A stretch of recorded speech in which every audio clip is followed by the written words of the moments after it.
Hello बच्चों, इस video में हम पढ़ेंगे चैप्टर डिटरमाइनर्स। उससे पहले हम कुछ वार्म अप एक्सरसाइज करते हैं। यहाँ पर बच्चों कुछ सेंटेंस में फिल इन द ब्लैंक्स हैं जिसे हमें ए और एन से भरना है।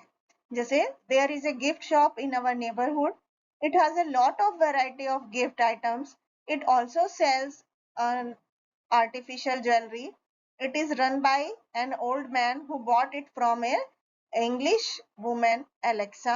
These days, an annual discount sale is going on there. That's why these days there is a great rush at the shop.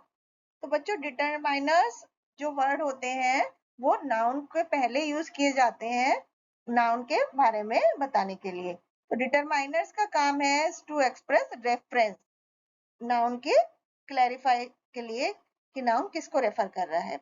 जैसे ए bag, the chair, that book, any shop. तो ये ए एंड द दैट ये determiners है। अब हम पढ़ते हैं kinds of determiner. जैसे सबसे पहले आर्टिकल्स होते हैं ए, एन और द, ये आर्टिकल्स होते हैं। पजेसिव केस में माई, अवर, योर्स, माइन, हिज, हर, ये पजेसिव होते हैं। डिमोन्स्ट्रेटिव्स में दिस, दैट, दोज, ये डिमोन्स्ट्रेटिव है। डिस्ट्रीब्यूटिव में ईदर, नीदर, ईच, एवरी, ये डिस्ट्रीब्यूटिव है। क्वांटिफायर में मच, मैनी, फ्यू, लिटिल, ये क्वांटिफायर है। इंटेरोगेटिव में व्हाट, विच, हुज, ये इंटेरोगेटिव है। तो सबसे पहले आर्टिकल्स के बारे में पढ़ते हैं। आर्टिकल्स एक डिटरमाइनर है जो कि नाउन क्या को इन्फॉर्म करते हैं। जैसे कि ए और एन जो है वो इंडेफिनिट आर्टिकल है और द डेफिनिट आर्टिकल है। My father bought a new car, an old lady is walking down the Gita is the holy book of Hindus. तो बच्चों ए जो है वो कॉन्सोनेंट साउंड वाले शब्दों से पहले यूज किया जाता है, जबकि ए जो है वो एन जो है वो वॉवेल साउंड से पहले यूज किया जाता है। पजेसिव प्रोनाउंस और एडजेक्टिव्स जो होते हैं वो एक डिटरमाइनर को एज ए डिटरमाइनर क्वालिफाई करते हैं जो कि ऑब्जेक्ट उनसे बिलोंग करते हैं। उनको हम सिंगुलर या प्लूरल नाउन के लिए, पोजीशन के लिए यूज करते हैं। जैसे this is my bag, the country and it's residents live peacefully. अब हम डिमोन्स्ट्रेटिव के बारे में पढ़ते हैं। डिमोन्स्ट्रेटिव जो डिटरमाइनर है वो होते हैं दिस, दैट, दीज, दोज। ये किसी चीज की पोजीशन के लिए यूज किए जाते हैं।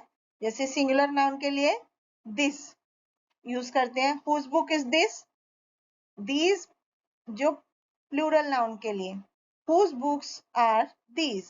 दैट जो होता है वो दूर की किसी एक चीज के लिए और दोज दूर की प्लूरल चीजों के लिए।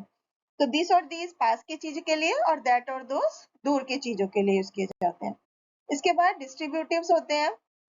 जैसे both, each, every, either, neither, another, ये डिस्ट्रीब्यूटिव्स होते हैं and they are used to refer to each element.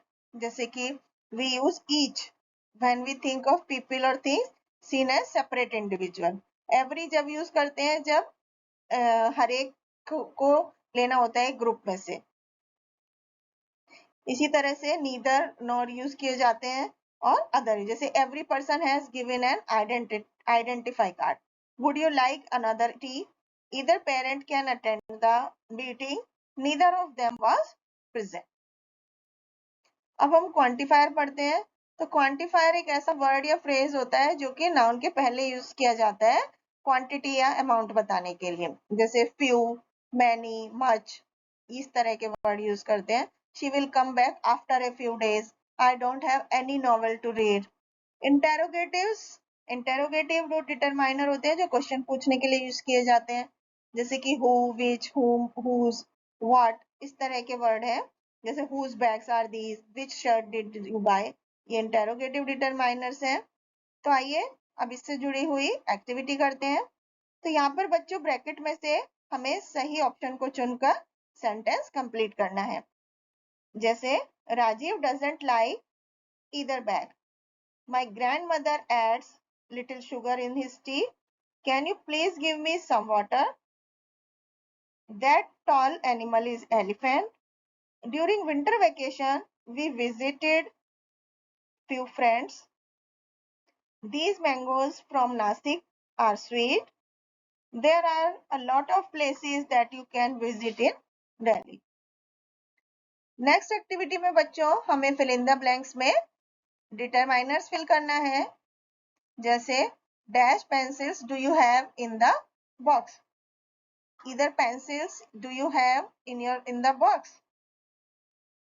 Do you have some time for her?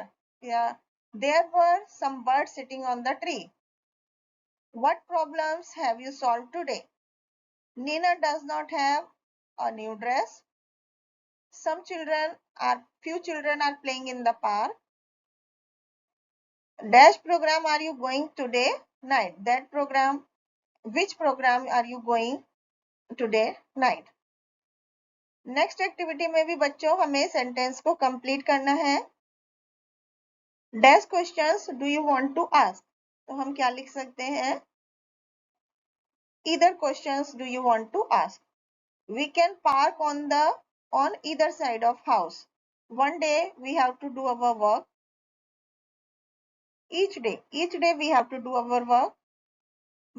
Both my dad or mom will attend the function. Sonu has her duties to complete today itself. Sonu has other duties to complete today itself. My uncle goes for jogging in the morning. The teacher asks the whole class whether they have any doubts. इस तरह से हम in activity को complete कर सकते हैं. Thank you.